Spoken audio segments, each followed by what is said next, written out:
É o momento em que um amigo ou, mais frequentemente, um familiar te pede ajuda. E o seu bom coração, o seu desejo de ajudar, pode te levar a assinar um papel que tem o poder de destruir a sua própria casa. Se você já foi pressionado a ser fiador ou se já assinou esses papéis e agora vive com um nó na garganta, esta mensagem é para você. A Bíblia é surpreendentemente clara e dura sobre este assunto.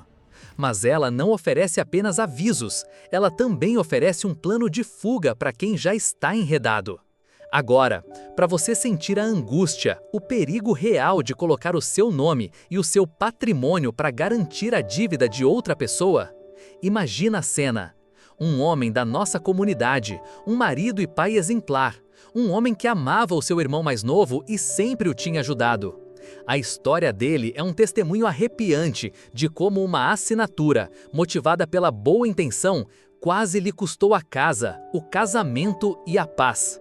E de como 2 conselhos do livro de Provérbios o resgataram da beira do abismo.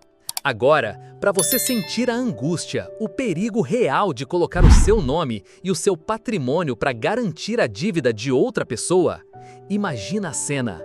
Um homem da nossa comunidade, um marido e pai exemplar. Um homem que amava o seu irmão mais novo e sempre o tinha ajudado.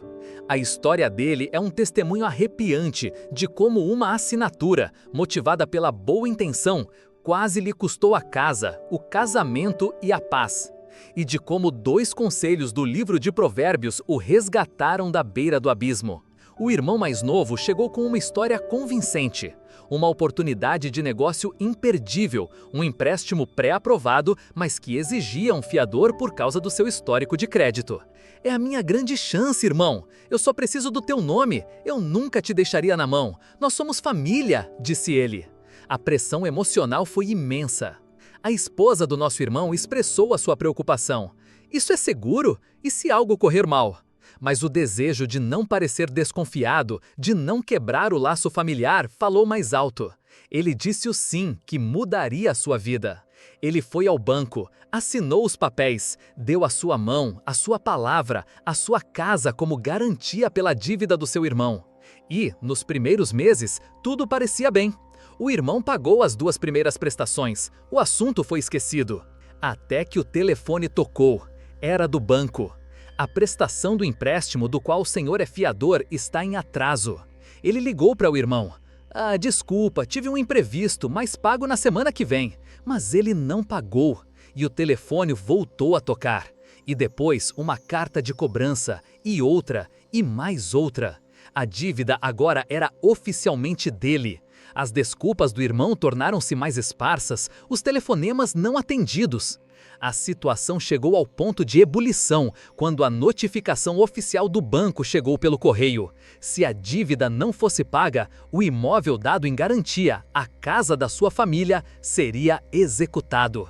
O pânico instalou-se. A esposa, que antes estava apenas preocupada, agora estava aterrorizada. As discussões tornaram-se constantes. Eu avisei-te, ela chorava. Como pudeste ser tão ingênuo? Ele se perguntava, consumido pela vergonha e pela raiva. No fundo do poço, sentindo-se traído pelo irmão e tolo pelas suas próprias ações, ele buscou refúgio na palavra de Deus, a pedir por sabedoria, por uma saída. E foi aí que ele encontrou os 2 conselhos de Provérbios. O primeiro foi uma descrição exata e dolorosa do seu erro. Provérbios 22, versículos 26 e 27. Não estejas entre os que dão as mãos e entre os que ficam por fiadores de dívidas. Se não tiveres com que pagar, por que tirariam a tua cama de debaixo de ti? A frase "tirariam a tua cama de debaixo de ti" atingiu-o como uma lança. Era literal. A sua cama, a sua casa, estava em risco por causa de uma assinatura. Ele percebeu que a sua decisão não foi apenas um erro financeiro, foi uma desobediência a um claro aviso de Deus. Ele sentiu-se sem esperança, mas continuou a ler e encontrou o segundo conselho. Um conselho que não era uma condenação, mas um plano de ação de emergência. Provérbios 6, versículos 3 a 5. Faze, pois, isto agora, filho meu, e livra-te. Vai, humilha-te e importuna o teu próximo. Não deis sono aos teus olhos. Livra-te como a gazela da mão do caçador. Tom transformador. engajante, empático, folo de emocional suspense e Otto. Tom transformador. Ele percebeu que Deus não o estava apenas a advertir, estava a dar-lhe uma estratégia de fuga. Não era para esperar, não era para ter esperança que o irmão pagasse. Era para agir com urgência máxima, como um animal a fugir de um predador. Naquela mesma hora, ele começou a aplicar o plano de Deus. O primeiro passo foi: humilha-te e importuna o teu próximo. Ele foi à casa do irmão, mas não com acusação. Ele foi com a urgência do versículo. Irmão, eu errei em assinar isto, e agora a minha casa, a casa da tua sobrinha, está em risco de ser tomada.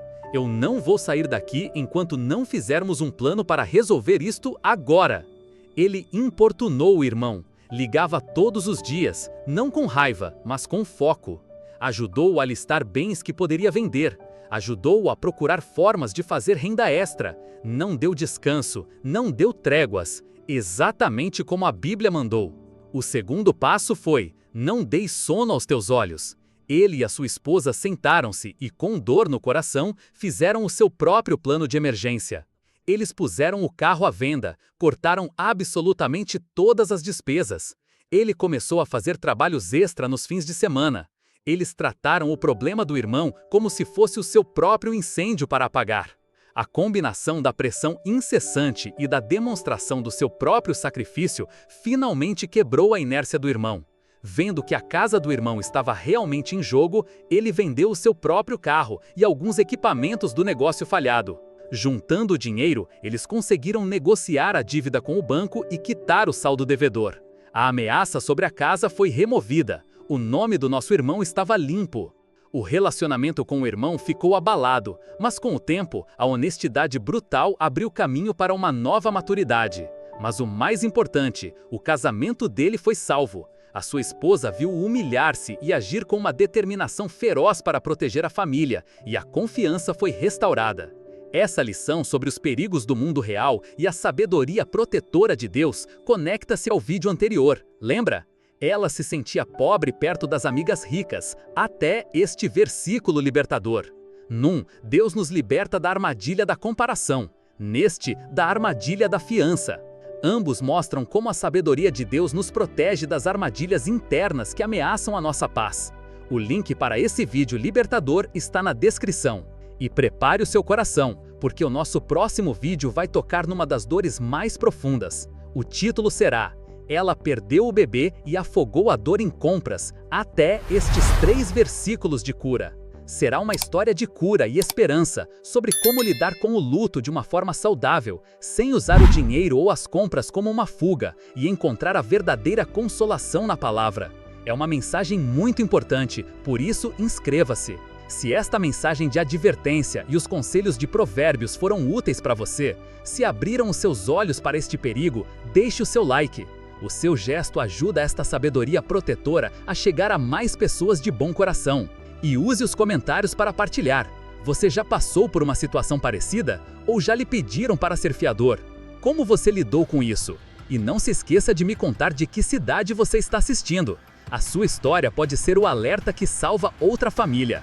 E preste seu coração atento, porque se você conhece alguém que está pensando em ser fiador, ou que já é e está preocupado, partilhe este vídeo. Pode ser a intervenção que essa pessoa precisa para se livrar como a gazela da mão do caçador. Inscreva-se no canal. A nossa missão é trazer a sabedoria prática e por vezes dura da Palavra de Deus para proteger a sua família e as suas finanças. Te aguardo no próximo vídeo.